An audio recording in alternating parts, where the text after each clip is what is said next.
Okay, good morning fellow educators. Let's talk first the biography of David K. Berlo. David Berlo, in 1955, at the age of 29, he received his doctorate degree in the study of communication from the university. He also functioned in the role of educator, author, communication department chair at MCU for 14 years, from the department's inception in 1957 through 1971. In 1960, David K. Berlo wrote a book entitled Il Proceso de la Comunicación, or The Process of Communication. The work focused on the purpose of objectives of communication and addressed Berlo's model of communication, which he developed from Claude Shannon and Warren Weaver's mathematical model. In his book, he stressed the importance of the perception of the source in the eye, and the receivers, and also the channel or the channels by which the message is delivered.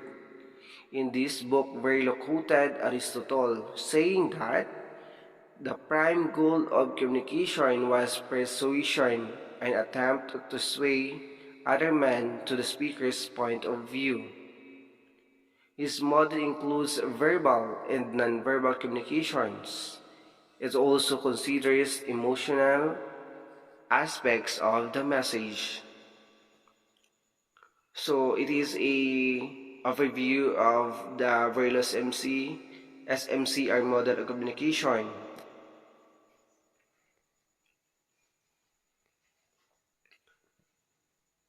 So when we say David K. Berlo's model, it is focuses on the four elements. First, we have the source, message, channel, and to complete the SMCR, we have receiver. Okay, first is the letter S. So the letter S is the source, or in other words, it is also called the sender. Is the one from whom the thought originates. He is the one who transferred the information to the receiver after carefully putting his thoughts into words. So, si source is amo ang ginhalinan. So, may factors affecting the source. First is the communication. So, an individual must possess excellent communication to make his communication effective and create an impact among the listeners. The speaker must know where to take pauses, where to repeat sentences, and how to speak a particular sentence. Or in other words, we are talking here the listening skills, the reading skills, and the speaking skills of communication. So dapat nami kagid magambal para maintindihan ang imong nga ginasend nga message. So next we have the attitude. So it is referred to the attitude of the sender towards the receiver. For example, the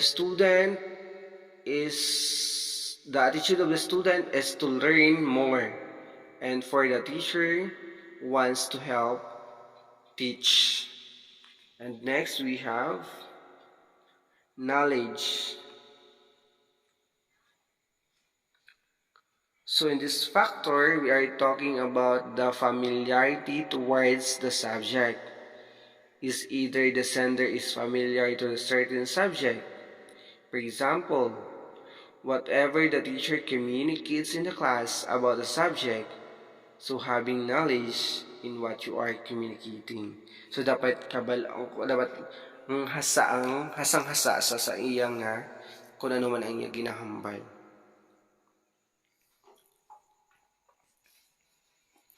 Next, we have social system. We are talking about the values, the beliefs, the religions, the rules in which the sender communicates toward the receiver. Next, we have the culture. And for the culture, which is very important, we are talking about the culture differences, the culture background of the sender, and the culture background of the receiver. So dapat i-ano nato na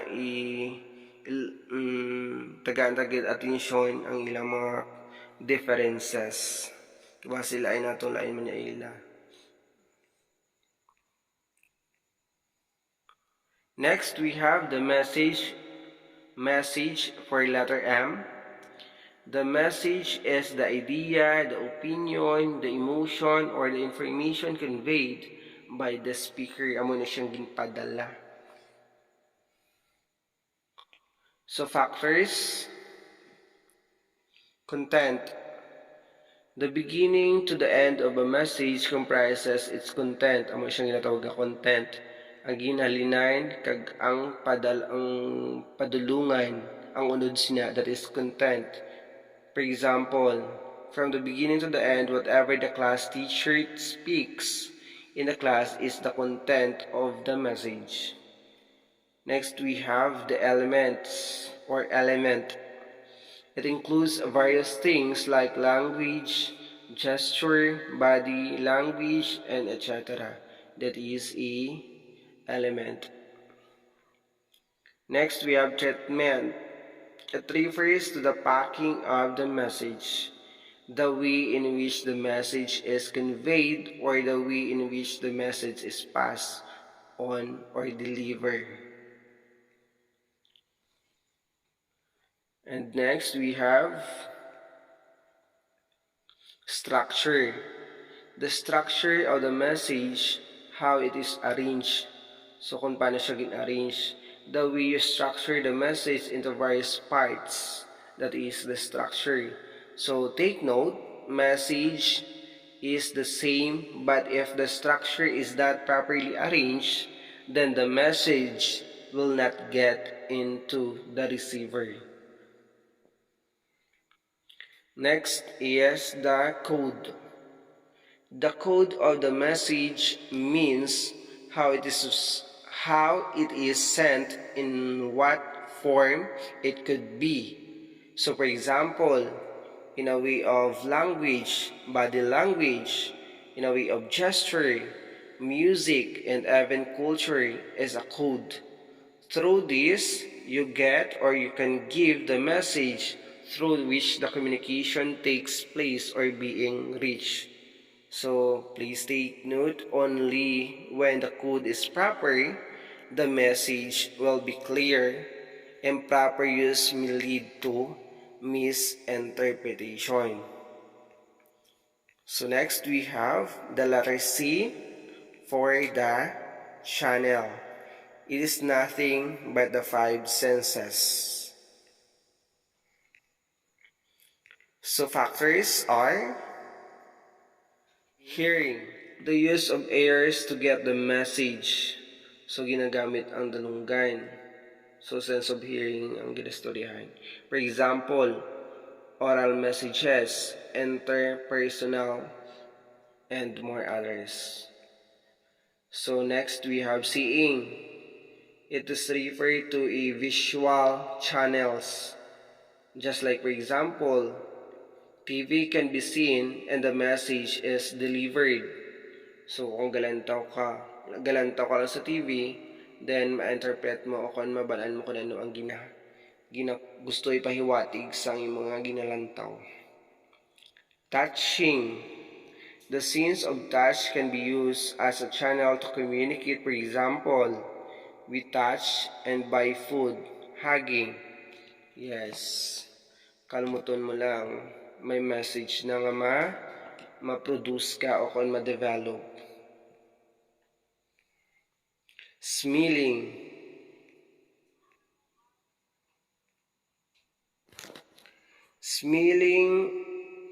Smell also can be a channel to communicate. For example, perfumes, food, third smell communicates something is burning. We can find out about what is food is being cooked. Kung may napanimuan ka, for example, namit-namit, oh, daw adobo, gid na mo. Yes, that is factor smelling. Testing. The tongue also can be used to decipher. For example, food can be tasted and communication can happen. Pag tilaw mo pa lang, may in communication na mga produce. And last, we have the R, the receiver. The receiver is the one who receives, understands, analyzes, and interprets the message, also known as the listener, audience, or the decoder. According to the Berlo's model of communication, communication will take place properly if the receiver is on the same level with the speaker. So, dapat parehas ka mo. Communication. So factors, we have communication skills. The receiver should possess good communication skills to be able to understand the message delivered by the source. So nami ka dapat hindi ka maghambal. Nami imo panghambal, gayus ka sa proper poses, proper pronunciation of the words. Next, we have attitudes.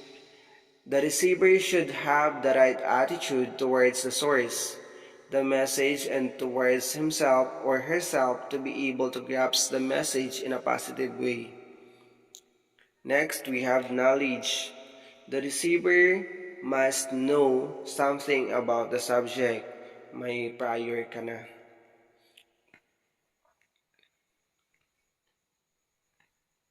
We have social system. The receiver should be of the same social system as the speaker. Dapat parehas ka mo. And lastly, culture. The receiver must have the same culture background with the source or the sender. Okay, for criticism, it is a linear model of communication. So, it does not give credence to the feedback. So, wala feedback kay linear sa. So, guys, fellow educators, mga makita linear model, it is a model which the message travels one direction from the sender towards the receiver.